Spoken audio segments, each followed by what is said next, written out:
Bienvenue dans ce live Accrochez vos ceintures. Aujourd'hui, je reçois Odile Trèche. Odile, tu es enseignante-chercheuse en grec ancien à l'Université de Nantes. Tu es spécialiste des rituels féminins de la Grèce antique et de la mythologie des origines. Et donc aujourd'hui, ensemble, nous allons parler de mythes, de rites. Nous allons évoquer bien sûr Artémis, la déesse délieuse de ceinture, et les pratiques de ceinturage. Et puis, tu nous présenteras ce fameux cycle Ceinture de femme, qui est un cursus pour apprendre, pour expérimenter l'art de prendre soin de son bassin avec une ceinture dans la tradition ancestrale européenne. Oui, merci Estelle. Bonjour à toutes et à tous. Je suis vraiment ravie d'être là. Merci pour l'invitation. Alors, je m'assure, comme c'est une première, qu'on est bien en ligne. Et je ne sais pas. Peut-être on peut avoir un petit retour. Voilà, donc n'hésitez pas à nous envoyer des petits messages pour nous dire si on est bien en ligne. Bon, alors, je ne vous vois pas encore, mais voyons.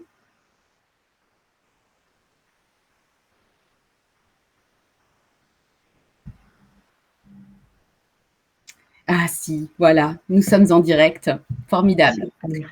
Alors, nous sommes en direct et donc j'ai une série de questions pour toi, Odile, bien sûr, mais peut-être que vous aussi qui êtes là avec nous, vous avez des questions, vous avez aussi des témoignages à apporter, puisque certaines d'entre vous ont participé déjà au cycle d'Odile, peut-être, et puis ont déjà reçu cette initiation.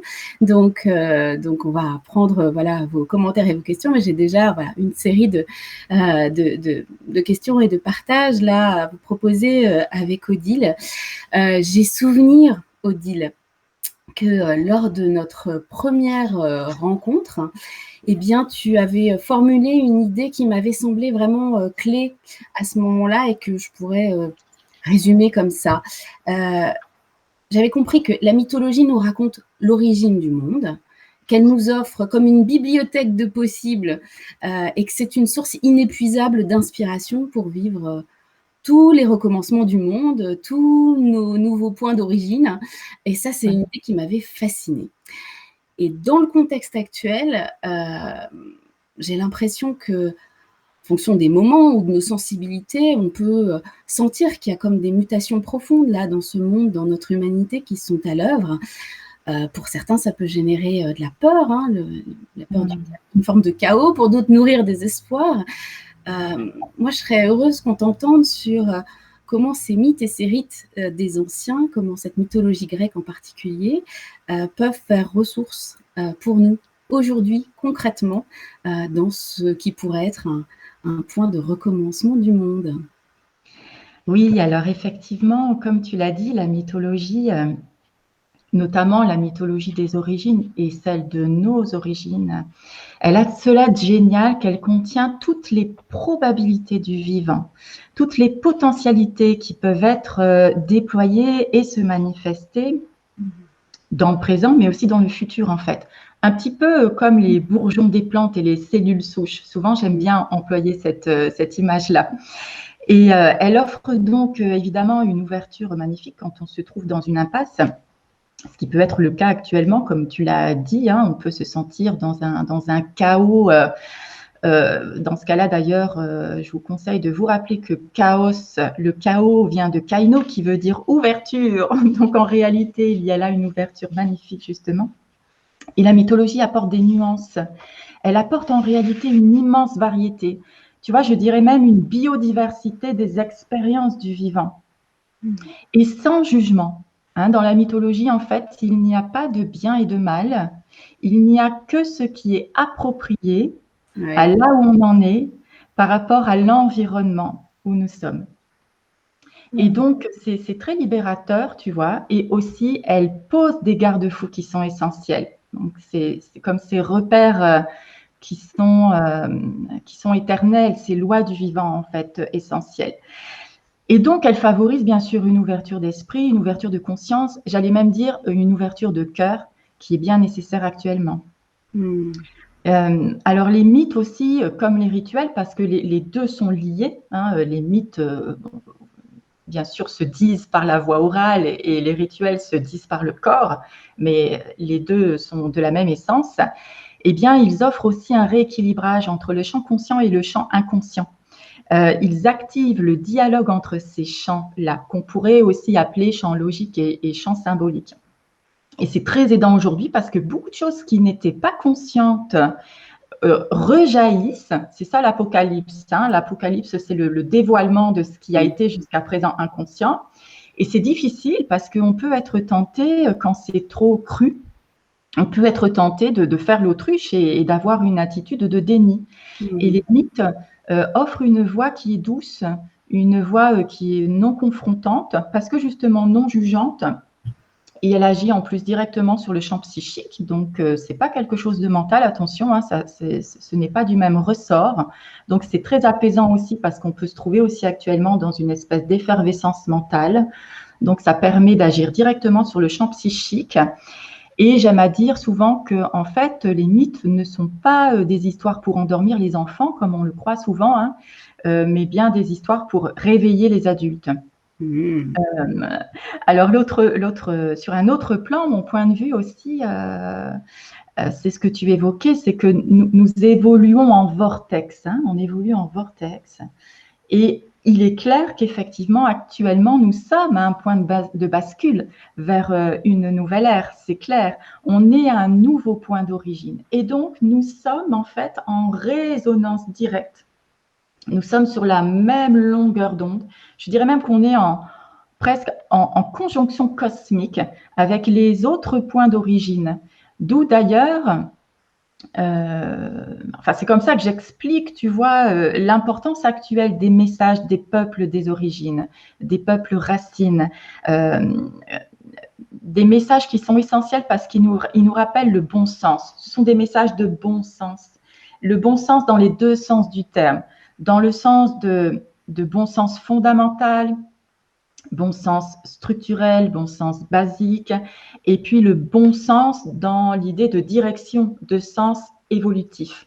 Et c'est en cela que les mythes sont des ressources très aidantes actuellement. On a besoin de bon sens. Hein. Oui, voilà. Alors, tu vois, bon, peut-être ça a l'air abstrait comme ça, mais en fait, c'est très concret parce que ça touche aux histoires que nous racontons. Tu vois, les mythes, ça renvoie à nos histoires. C'est les histoires que nous racontons, à la façon dont on raconte aussi nos vies.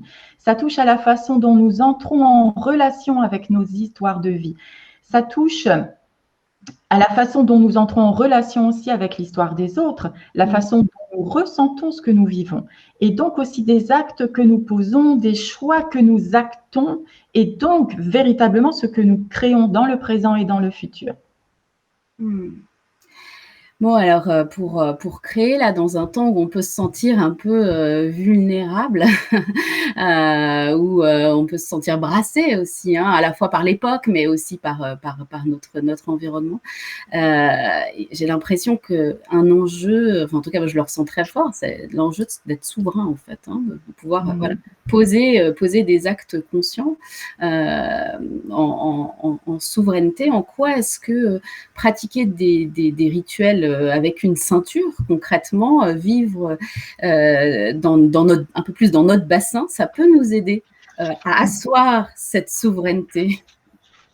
Oui, alors tu vois, j'ai bien aimé que tu choisisses le titre « Accrochez vos ceintures » parce que tout de suite, on y sent la sécurité que le port de la ceinture favorise.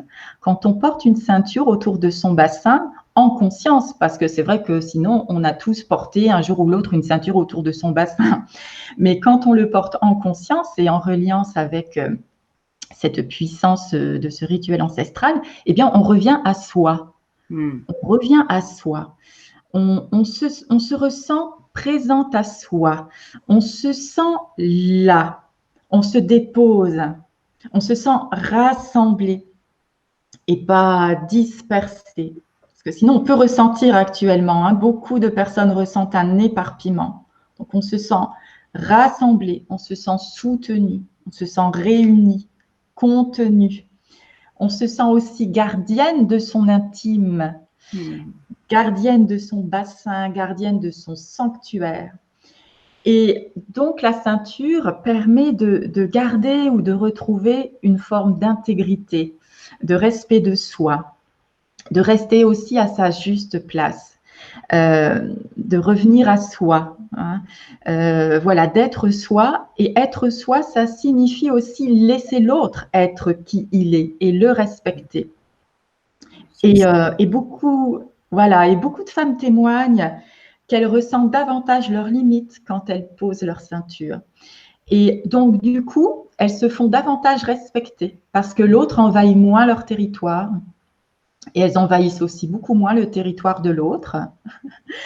Et ainsi, elles entrent davantage en relation plus saine avec les autres. Certaines femmes vont dire, voilà, depuis que je porte la ceinture, ma relation avec ma mère, par exemple, a changé. Ma relation avec mon conjoint a changé. Parce que les limites sont plus claires et elles osent aussi, beaucoup disent ça, elles osent davantage être elles-mêmes, en fait, être vraies, être authentiques. Donc, ça ramène vraiment à soi-même. Et la grande déesse qui est la déesse des ceintures, c'est Artémis, qui est appelée Lucizonos, la délieuse de ceinture.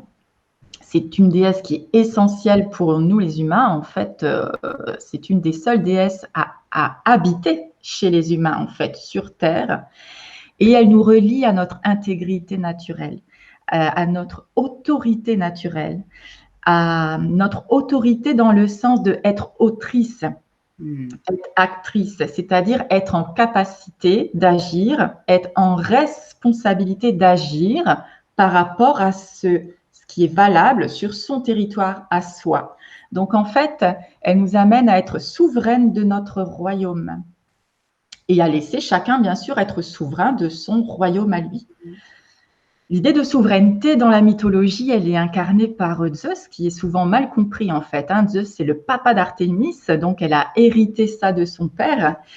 Et Zeus, il devient le père des dieux et des hommes, non pas en étant au sommet d'une pyramide et en écrasant tout le monde, mais bien parce qu'en fait, dès qu'une nouvelle créature naît et existe, eh bien, il va accorder à ce nouvel être sa juste place et sa juste fonction au sein du tout.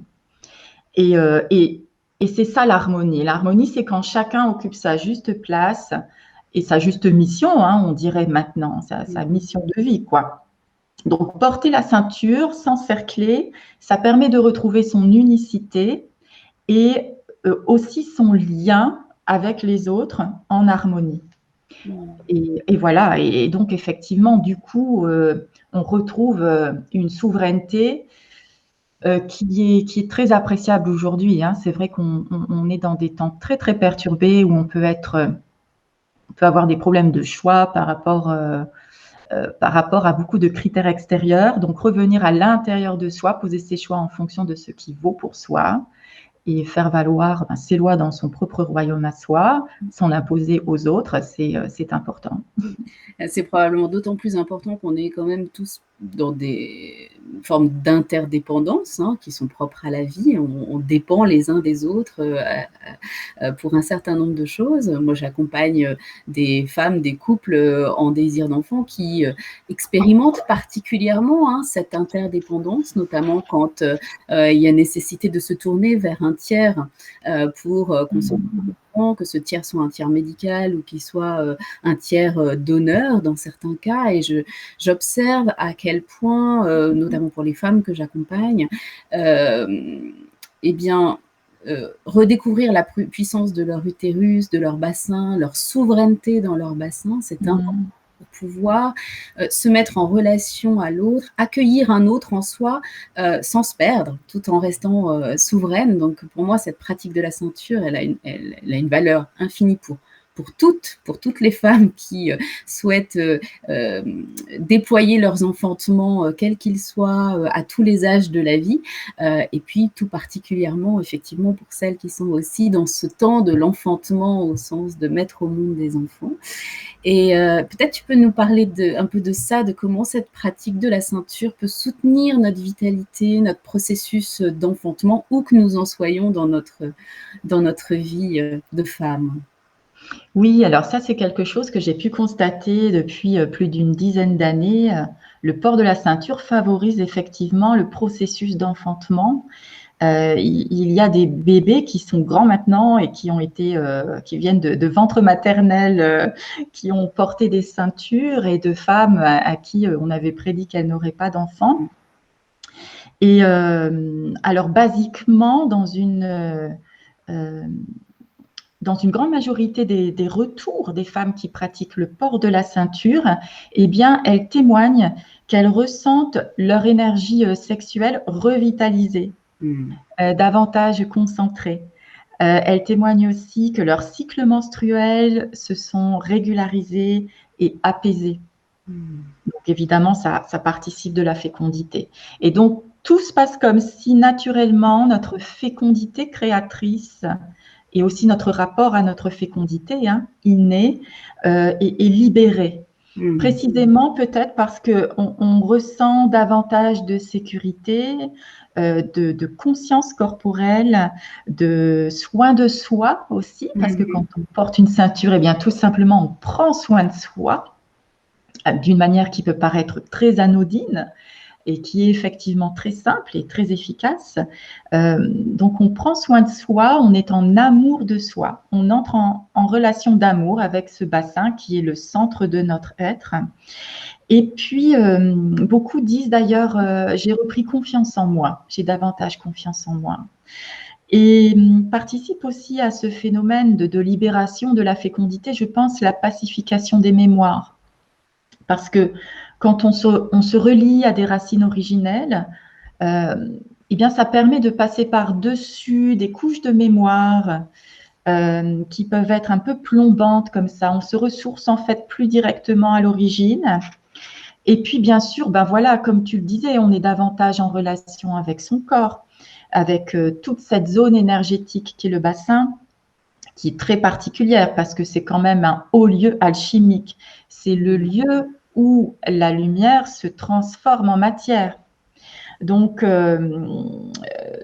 voilà, c'est certain que prendre soin de ce lieu-là, c'est prendre soin de notre fécondité. Et puis, c'est le lieu d'accueil de nos visions aussi. Et là aussi, les femmes témoignent eh bien, qu'elles ont des visions plus claires de ce qu'elles souhaitent créer, de qui elles sont, de ce qu'elles souhaitent créer, de comment le créer et donc de comment le manifester dans la matière.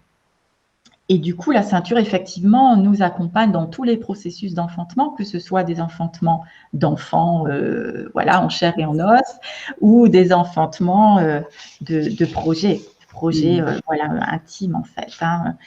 Alors, comme je le disais aussi tout à l'heure, comme cette pratique vient d'un rituel très ancien, réalisé par tellement de femmes avant nous, c'est très puissant parce qu'on bénéficie évidemment de tout ce qui a été déployé par elles avant nous et qui nous soutient, qui nous mène vers l'avant. Bon, merci pour vos likes et voilà, de nous dire combien vous appréciez là, ces mots qui sont posés par Odile sur notre creuset d'enfantement divers et variés. Alors moi, j'ai eu la chance, Odile, de participer à un cursus Amazona ceinture de femme avec toi et avec Eugénia pour la partie méso-amérindienne. Et c'est vraiment une expérience profonde, fondatrice, qui participe à nos initiations de femmes. Alors, peut-être tu pourrais nous préciser à qui ce cursus s'adresse, nous expliquer comment il se déroule, peut-être aussi nous dire un mot de ce qu'il en est des hommes. Je vois que parmi ceux qui nous regardent, il y a Philippe. Philippe, je te passe un petit coucou. Peut-être, voilà, tu peux nous dire aussi ce qu'il en est du ceinturage des hommes. Oui, volontiers. Alors, c'est vrai que le cursus s'adresse à toutes les femmes, quel que soit leur âge. Parfois, les femmes qui qui sont dans ce que j'appelle l'invisibilité de leur cycle. Voilà, les femmes ménopausées se posent la question, est-ce que je peux participer au cursus? Bien sûr, parce que de toute façon, leur cycle énergétique est toujours là. Leur fécondité est toujours là d'une autre manière. Donc, ça s'adresse vraiment à toutes les femmes, quel que soit le temps de vie où elles sont, qu'elles aient des enfants ou pas, qu'elles aient envie d'avoir des enfants ou pas. Et ce cursus s'adresse aussi aux hommes qui désirent expérimenter leur côté féminin. Donc, Philippe, bienvenue.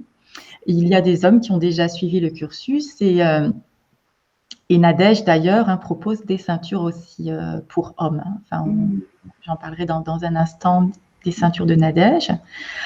Donc voilà, alors depuis que ce cursus est né, eh bien, il évolue. Donc ça aussi, c'est important parce que ça participe du vivant. Et chaque nouvelle session propose donc une version upgradée à laquelle d'ailleurs les anciennes peuvent accéder.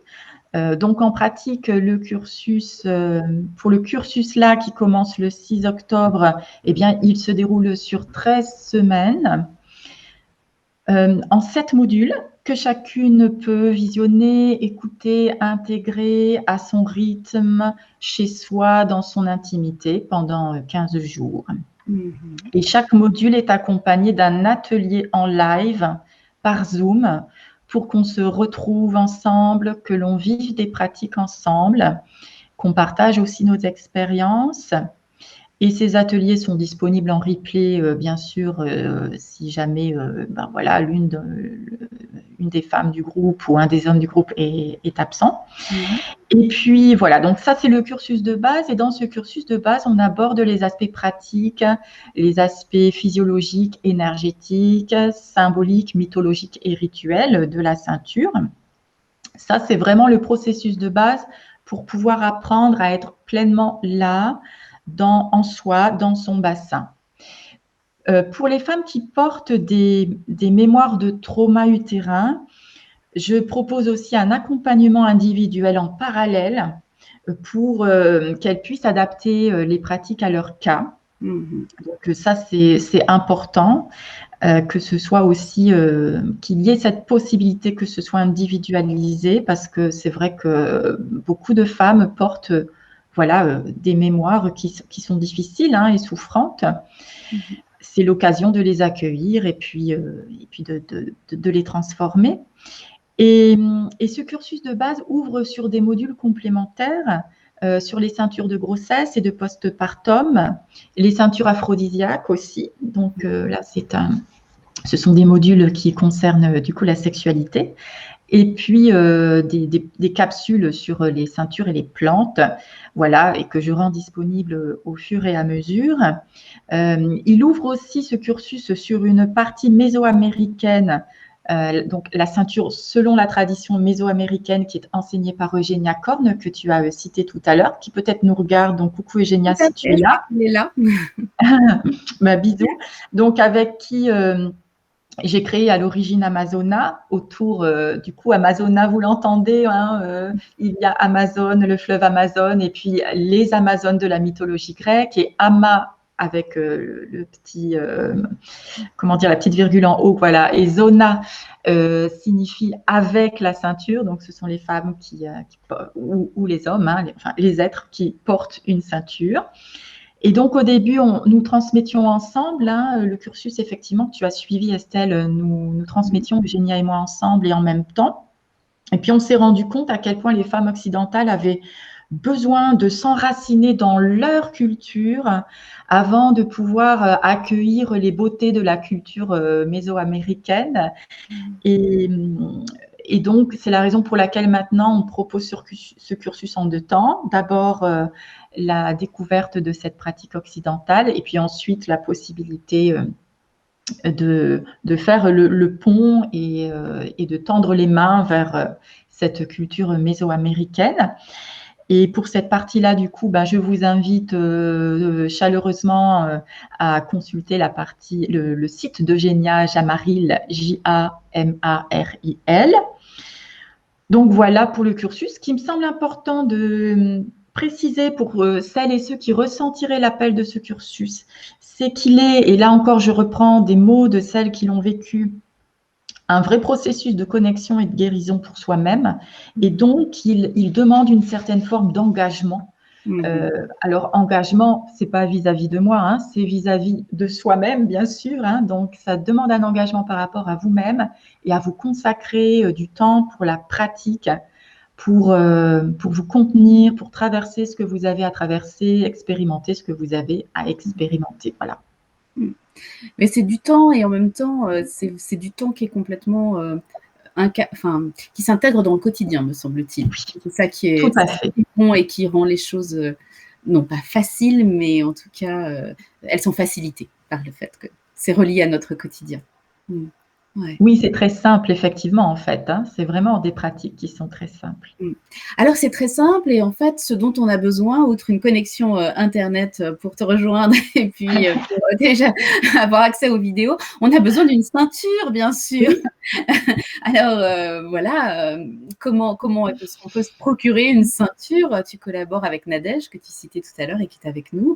Coucou Nadège. Salut Nadège. Donc, voilà, Nadège, elle confectionne des ceintures avec créativité, avec beaucoup d'amour et de conscience. Peut-être tu peux nous en dire un peu plus sur l'atelier de Nadège et Nadège. Oui, alors, donc effectivement, la confection d'une ceinture se passe du coup dans le cadre du cursus. Donc, quand vous vous inscrivez, eh bien, vous avez accès au catalogue Amazona de Nadège Feuillet, qui est une jeune femme pleine de talent pour qui j'ai eu un coup de cœur, avec qui j'adore travailler, que j'ai rencontré d'ailleurs lors d'un de tes séminaires de formation, Estelle. Sous les pommiers en Bretagne. Voilà, un merveilleux souvenir. Et voilà, j'ai eu le coup de cœur pour Nadège et pour son talent, d'artisane, couturière, pour sa lumière, pour sa conscience. Et donc, Nadège vous propose dans son catalogue Amazona le choix entre plusieurs modèles originaux qu'elle a créés elle-même. Donc, ce sont évidemment des modèles déposés et protégés. Donc là, je vous présente une de ces ceintures qui est la Hiera. Chacune porte des noms, hein, voilà. Donc, Nadège vous confectionne la ceinture de votre choix sur mesure dans un tissu de lin bio cultivé en Normandie et tissé en Belgique. Vous avez le choix également entre plusieurs coloris et épaisseurs de tissu.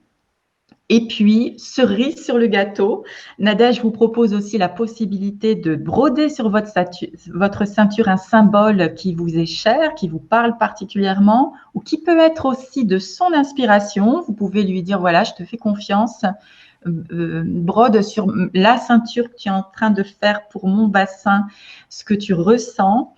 Et vous pouvez faire confiance en l'inspiration de Nadège, qui est très fiable.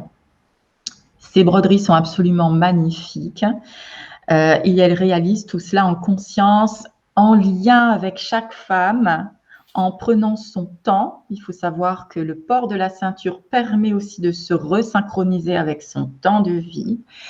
Et elle travaille dans une éthique qui est impeccable. Voilà, et son travail est vraiment magnifique et beaucoup de femmes témoignent qu'elles sont tellement émues de porter autour de leur bassin une si belle ceinture faite pour elles, avec amour et conscience.